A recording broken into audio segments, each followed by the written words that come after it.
There is a hush that comes before the end, a subtle tightening of the air, like the universe itself pausing mid-breath. Not silence exactly, but a charged stillness, as though everything that was every atom, every myth, every memory is leaning forward to listen. This is the place we return to again and again, in story and in self, where the world begins to unmake itself. We call it many names: Ragnarök, Revelation, Apocalypse, the end times. These words have drifted across centuries like smoke from distant fires, sometimes feared, sometimes fetishized, always resonant. For beneath their theology and metaphor, beneath the images of cracking skies and horsemen thundering across blood-red horizons, they point to something deeper: a rhythm, a pulse, a cosmic beat echoing inside every collapse we endure. There's a reason we keep circling back to these tales, even in an age that scoffs at myth. Ragnarök, the twilight of the Norse gods, whispers from the frostbitten edges of collective memory, a fire song of death and rebirth, where even Odin falls and yet the world renews. Revelation, the final vision in the Christian canon, explodes with symbols and seals, beasts and angels, destruction mingled with divine clarity. And beyond scripture and saga, in nearly every culture, we find parallel visions: cities swallowed by sea, skies torn open, righteous flames purging the old to make way for the yet to be.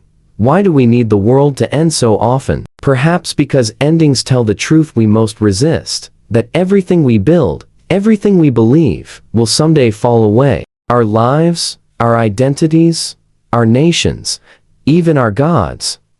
None are exempt from the great unraveling, and yet within that unraveling lies a strange, fierce beauty, the invitation to begin again, not to return to what was, but to pass through the fire and emerge changed, to see the ashes not as failure, but as fertile ground. The end that keeps coming is not a singular apocalypse, frozen in sacred text or mythic frost. It is a pattern, a cycle that plays out in myth and in muscle, in society and psyche. We live it every time a belief shatters, a love dies, a foundation crumbles. Every time we face the void and choose to step forward anyway. These endings are not anomalies. They are initiations. And perhaps that is the true gift of apocalypse stories. Not prophecy, but mirror. They do not predict the future. They reflect the present. They crack open the surface of our lives to reveal what lies underneath. They ask us to confront what is dying in us, and what, against all odds, still dares to live. In this exploration, this philosophical odyssey titled Ragnarök, Revelations, and the End That Keeps Coming, we do not seek to decipher ancient codes or assign dates to doomsday. We seek something more intimate, to understand why we are drawn to these stories, what they reveal about the human condition, and how they might guide us not toward despair, but toward deeper presence.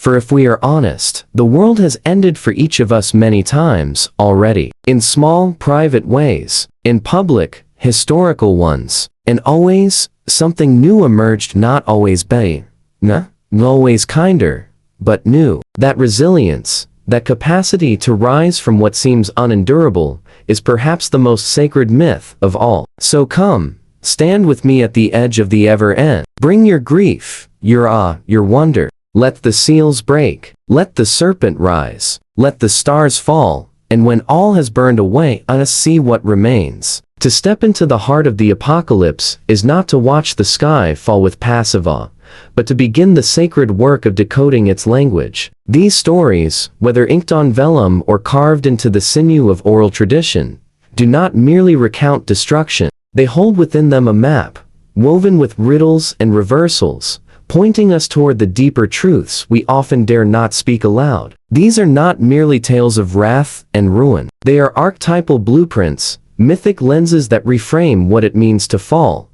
and what it means to rise. The center of this mythic spiral lies a paradox, that destruction is not the opposite of creation, but its twin. From the smoldering ash of Ragnarok's fire emerges a green world, dewy and reborn. From the chaos of Revelation's beasts and bowls comes a new heaven, a new earth, luminous and whole. These are not tidy cycles of death followed neatly by life. They are violent reckonings, necessary disruptions. They suggest that transformation is not a gentle evolution, but a breaking, a shattering of illusion, of identity, of certainty. And only through that rupture can something more truthful begin to form. Because once the veil is lifted, once we see the world as it truly is, fragile, impermanent, sacred, then we can begin to live with a different kind of wisdom. A wisdom that is rooted not in avoiding the fall, but in learning how to fall with grace, and how to rise with humility. The stories of Ragnarök and Revelation offer us a strange kind of hope. Not the brittle optimism that everything will be fine,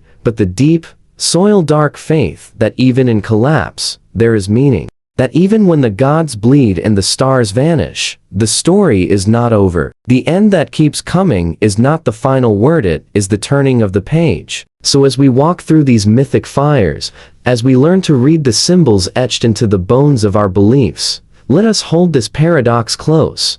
The end is not a failure. It is a necessary threshold. And if we have the courage to cross it not once, but again and again, then perhaps we will begin to understand what these stories have always known. That the world must end for the soul to begin. In the marrow of myth lies not entertainment, but invocation, a spell cast through generations to awaken something primal in us, to remind us that the stories we inherit are not simply about gods and beasts and plagues, but about the landscapes of our own psyches. And so, in exploring Ragnarök, Revelations, and the myriad ends that echo in human consciousness, we turn now to symbolic narratives that speak in riddles, offering glimpses of truth for those willing to read between the flames. Imagine, first, a great tree, not merely Yggdrasil, but the world tree, as it appears across cultures, roots tangled in the underworld, branches brushing the vault of heaven, its trunk pulsing with the breath of all living things. This tree is more than a static symbol. It is a living axis, a spine of reality. In Ragnarök, it quivers as the apocalypse nears, its bark split by omens. Yet even as fire consumes the world, a hidden grove is preserved, and from its shadowed boughs, two humans emerge to begin again. What does it mean that life is hidden in the heart of collapse? That the future survives not in monuments or cities, but in the stillness of a forest, away from the eyes of gods and monsters. The tree, then, is us. We are each the tree, scarred and ancient, holding trauma in our rings and wisdom in our sap. When the world cracks open, it is our inner tree that must bend, but not break. In every symbolic death, some part of the soul takes refuge in the hidden grove. There it waits, holding the seeds of a self not yet born. We cannot skip this incubation. Just as the world must fall silent for the first shoots of spring to push through snow, so too must we descend before we re-emerge. And then there is the sea, the churning primordial water that both nourishes and destroys. In Revelation, it is the sea that gives rise to the beast. In Norse myth, the world serpent Jormungandr circles the oceans, destined to rise and battle the gods at Ragnarök.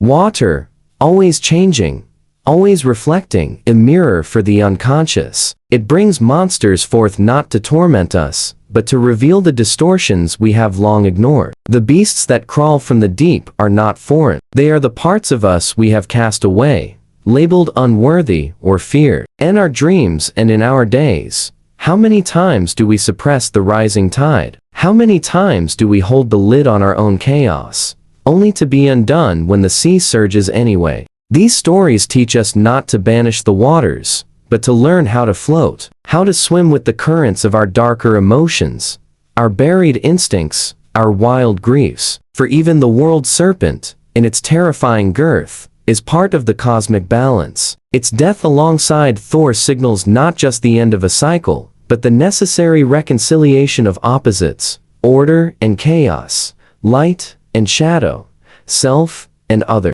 There is a tale in Revelation where 7 seals are broken, each loosing a vision, a plague, or a trumpet blast. These seals are often seen as judgments on the world, but they can also be seen as stages of internal awakening. Each seal, when broken, shatters a veil of illusion. The white horse of conquest may first appear as triumph, but is later revealed as hollowness. The red horse of war, the black horse of famine, the pale horse of death, each arrives to show what we have built our lives upon, and what remains when the scaffolds fall. The scroll with 7 seals might just as well be our own soul, tightly wound and hidden. To open it, to read it truly, is to let go of everything we think we are. Not all will survive such a reading. Parts of the ego will perish. Whole lifetimes of certainty may disintegrate. But what is revealed at the end of the scroll is not annihilation, but a throne, and a presence beyond name,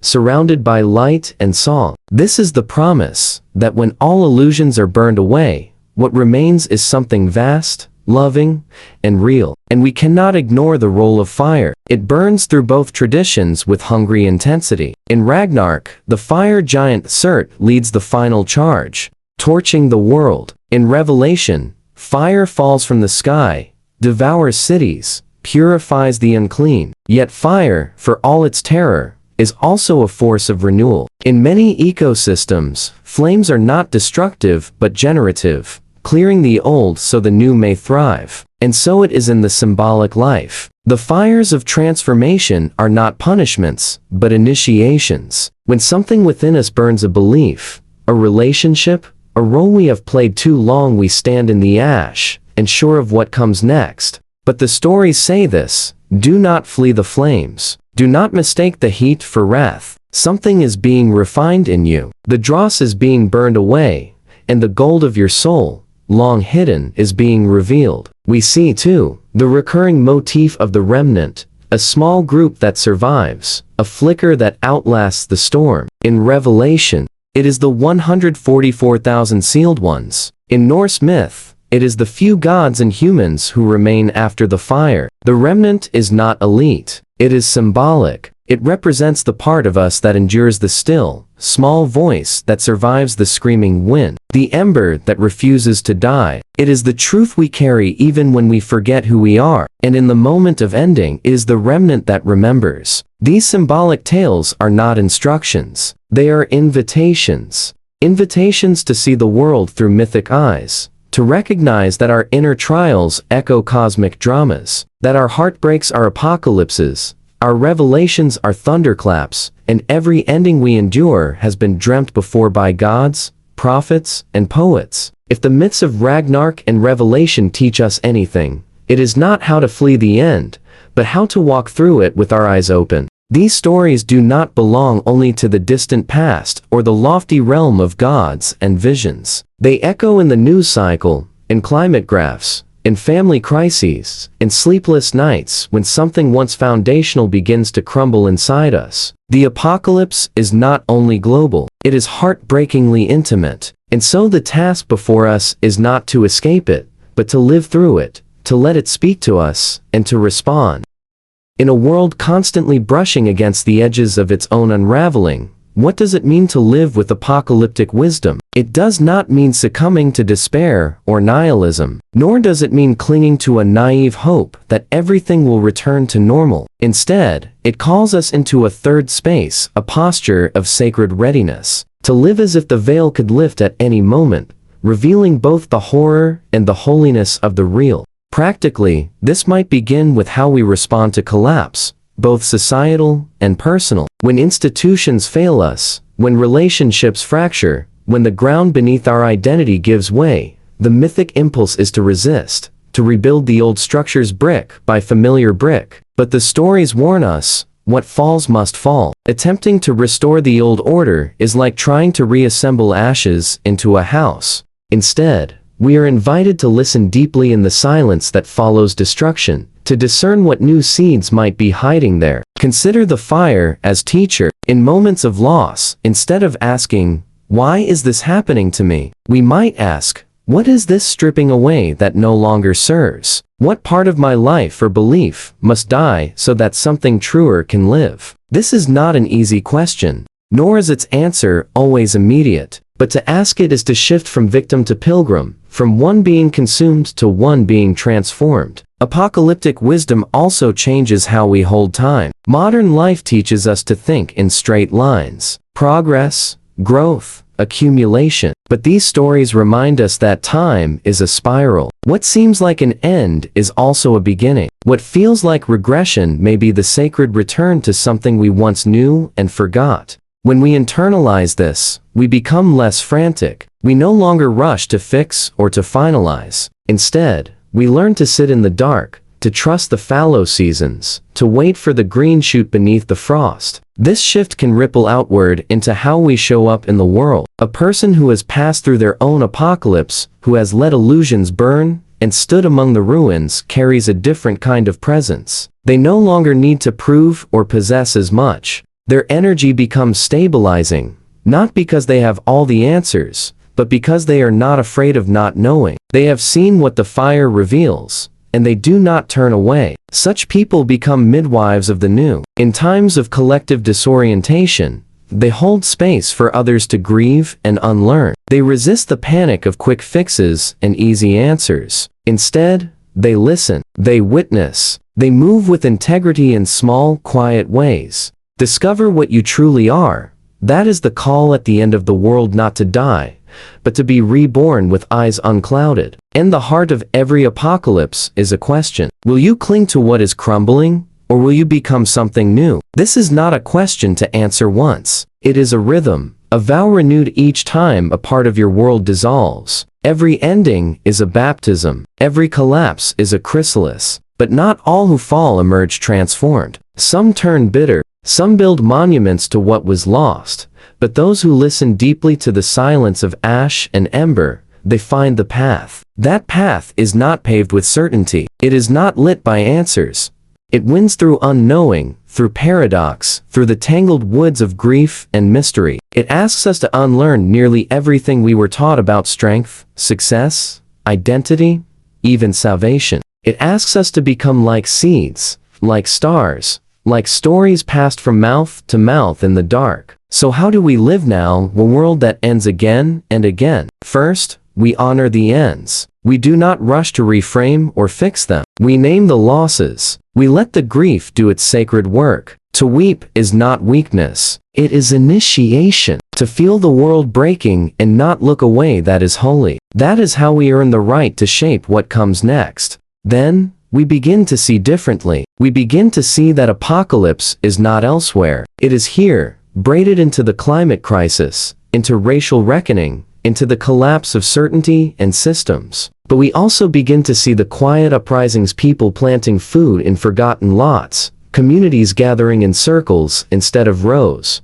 songs rising from places once silenced. This too is revelation, the unveiling of what still pulses with life. And finally, we choose to live as if we are part of something vast and ancient and unfolding. Because we are. These myths, these symbols, are not just entertainment or artifact. They are memory encoded in story. They are the psyche's way of saying, you've been here before. You know what to do. When the skies darken and the great beasts rise, when the world seems too far gone, remember the sapling after the fire. Remember the city of light descending like a bride. Remember the quiet, enduring voice that says, behold, I make all things new. This, then, is the invitation. Do not merely survive the end. Transform through it. Let the fire purify, not consume. Let the flood wash away only what no longer serves. Stand at the edge, not with fear, but with the strange courage of those who know that death is a door,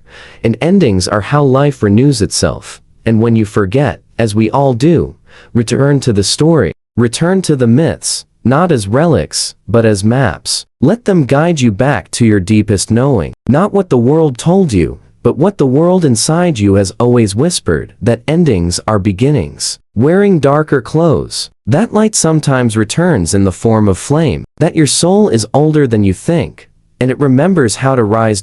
So rise. Sing your song into the smoke. Plant your hope in scorched soil. Build something beautiful from the ruin.